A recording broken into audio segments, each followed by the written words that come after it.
Well, Universal just released a new movie, and I had to do a little research to make sure I was actually connected to this franchise. This is Granddaddy Daycare. Now, I thought to myself, is this movie related to the Daddy Daycare movie with Eddie Murphy? And behold, it is. It is a sequel to that movie with not Eddie Murphy in it, and it is about Danny Trejo, who goes to live with his daughter and son-in-law. His son-in-law is writing books at home, and Danny Trejo stays with him, and throughout the day, he invites some friends over. This guy gets an idea to run a social club, a Granddaddy Daycare, and invites people to stay at his daycare and charges them $100 per day. And he is now running a full-fledged business. Granddaddy Daycare. What did I just watch? This movie was so questionable. I just was so confused watching this movie. There's so many things where I just question the writing for this movie.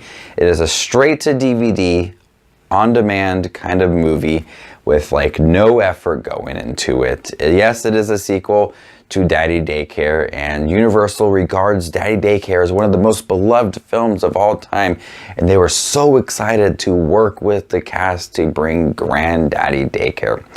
What we got was a film that I was not sure if it was for adults or for kids. Daddy Daycare is for kids. I laughed as a kid. I remember watching it a lot. Granddaddy Daycare seems like it could be for kids because it's a continuation of the Daddy Daycare franchise. There's so many different scenes where I'm like, this is not a kid's movie, especially when old people are having weed treats and they have the munchies. They're dealing with the effects of dementia. They even go as far as breaking an old lady out of a retirement home. This does not sound like a kid's movie to me at all. And I thought Daddy Daycare was a really upbeat, fun film. A lot of energy into the movie. I thought it was really exciting. I laugh a lot, and I still occasionally like to watch this film. And even the sequel one with like that camp, that was whatever. This one just had no energy whatsoever going for it. It was very dull, very lifeless movie that was not exciting. I did not like get all energetic when watching this movie. I did not laugh during this movie. I sat there and stared at the screen and questioned why I was watching this movie. Danny Trejo is a man that used to be an attorney, and he was a very good attorney. And then he landed himself in jail for some reason, and now he's living with his daughter and son-in-law. He's also has dementia, and it's a thing that's going on throughout this movie that I occasionally can't remember where he is. This would be a good time to have an emotional moment, because for me, I just dealt with that with my grandmother. She passed away over the summer, and she had a hard time remembering things about the normal routine of her life. So this would have been a scene that could have hit home for me. It could have been an emotional scene. And I think that it could have worked, but Danny Trejo's not the guy to bring that emotional punch to the movie. I see what they were trying to do, it just did not work. It came off really awkward. We had the side story with Danny Trejo's grandson who wanted to be in a school musical to impress a girl. And they actually had a scene, him singing. Now, his singing was really bad. And he was standing up in front of the room, had the microphone, and he was singing so proudly, and then they had like this little montage of grandparents in the background.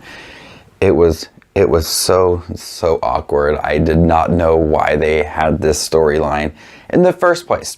Then there's a literal montage of Danny Trejo working out while reading books so he could practice, so he could keep Daddy Daycare together, because they were being sued and they wanted to keep Daddy Daycare up and running. So they had to go to court, and there's a montage with music of him lifting weights and reading books about the law. There's just so many questionable things in this movie that I just did not know why. They even go as far as dressing up as clowns to break out a woman out of a retirement home. Why? This movie could have been good, it could have been funny, but it was not. It was very lifeless, it was dull, it was boring. So many questionable scenes throughout this movie. I sat there, I watched it, I turned it off, and I regretted everything that I just did in this movie. If you are a fan of Daddy Daycare, or even the day camp one that they had a few years back, I would not check this movie out. It was very boring. Who asked for this movie? Who wants a granddaddy daycare movie? I don't. I just discovered this movie like last week, and I thought, oh, maybe I'll check it out and review it and talk about it. And here I am, rambling on about Granddaddy Daycare. I'm gonna go ahead and give Granddaddy Daycare an F. Thank you guys for checking out my review for Granddaddy Daycare. This video I'm pointing, I don't even know, right over here. I'm sure I'm talking about something that's better than this movie. Make sure to hit that subscribe button down below for more movie reviews that are hopefully better than Granddaddy Daycare. My name is JustinWatchesMovies, and you guys stay classy, YouTube.